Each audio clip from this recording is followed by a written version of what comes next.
most essential moments of my birding experience.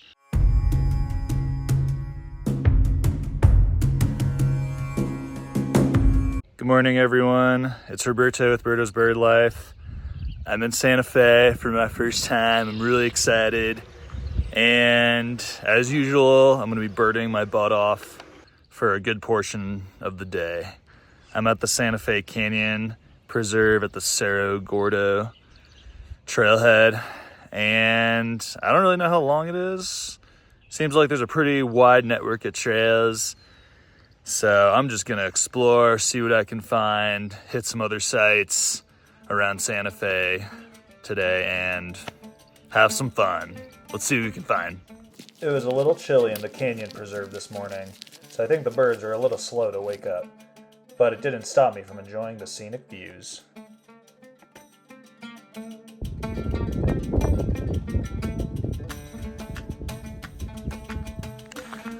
Okay, so it turns out there are 3 different loops, and there's the short loop, the medium loop, and the long loop. And the long loop is actually only 1.25 miles. So I'm gonna do the long loop, but I am seeing quite a few bird species, over 15. I think I'm at like 17 species so far, but it's mostly herd onlys. I am getting some really nice footage of spotted towhees. That is a very common species throughout the western half of the United States and really pretty bird. And they're very conspicuous when they're singing. So that's always a fun one to see.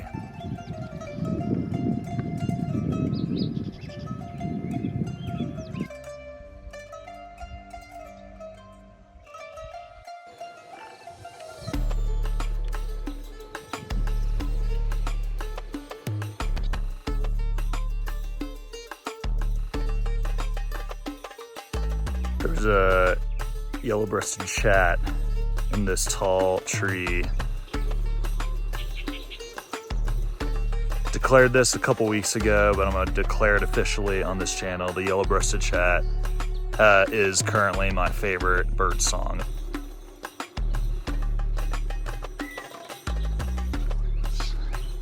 They kind of rise and then they just drop. It just sounds so cool. If you come to a fork in the trail, take it. Enjoy the mud, avoid the mud.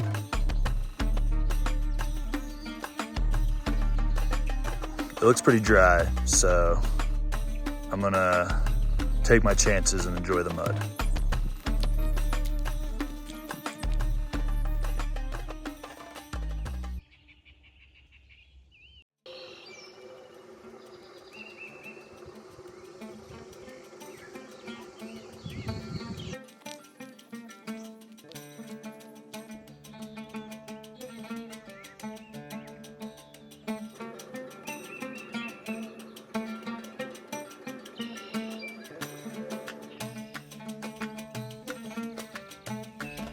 Hey, there's the meadow where I just was this morning.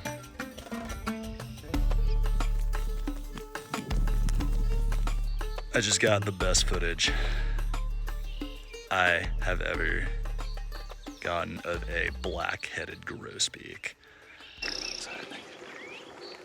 In my experiences, these birds are very skittish and they're hard enough to even just get pictures of, even bad ones. Because I'll hear them singing, they're very vocal. Can kind of hear it singing now. Kind of sounds like an American robin, but more musical. There it goes. But wow, that was the most suspenseful, one of the most suspenseful moments of my birding experience. I heard the grosbeak. I tiptoed so slowly to try and get as close as possible to this bird and try and get into view. I could hear it singing. It was so close to me. It was loud, right behind these pinyon pines somewhere. I paused, waited for it. It moved. I inched a little closer, paused again. It moved again. It was this constant cycle. And then I finally find a spot to pause in, and it comes right into my view. and then I start hearing footsteps from other hikers behind me, and my heart is pounding at this point. I slowly move my camera, zoom into this bird. This bird comes into even better view on this branch and just starts singing. I hear the footsteps getting louder. I hit record, and my camera's going 1 second, 2 seconds, 3 seconds. The footsteps start getting louder, and then the bird stops singing, looks around, kind of cocks its head like this. Can totally hear the noises of these people coming, and I'm like, oh my gosh, this bird's gonna take off. Keep going, let me get to at least 10 seconds. These people end up passing, walking around me. I felt a little bad because I'm kind of blocking this narrow trail, and I apologize, but they were cool about it. Sorry, thank you. The bird sat there for at least, I think maybe 15 seconds before it moved, and it's still singing right here. I actually think there's more than one. There was indeed more than one, hence this other bird I got footage of shortly after. You may have noticed that this bird looks different from the first one I filmed.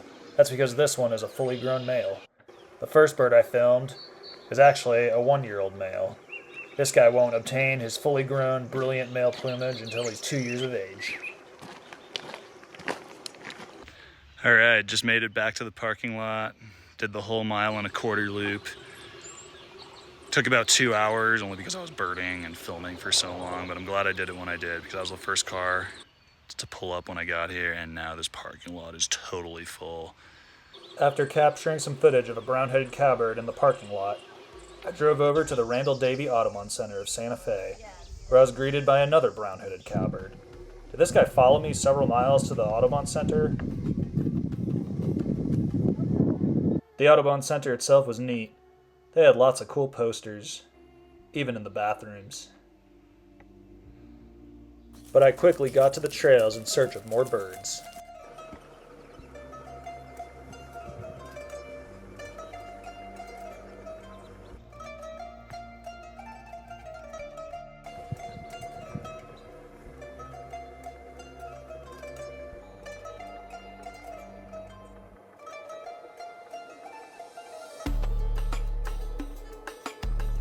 I'm at the Randall Davey Audubon Center, and it's got a nice little network of trails that I'm navigating right now. Changed into a tank. It's really hot, much more comfortable. It's in the 90s today, so I'm kind of happy I drove up to Santa Fe. A lot cooler up in the northern latitudes. Anyways, just got some really nice footage of Pygmy Nuthatches. Seems like a family group. I think one of the birds I got on footage was a young one. I'm not 100% certain, but they were staying pretty close to this one area and looked like they were foraging. Got some really nice footage of one bird feeding on a pine cone.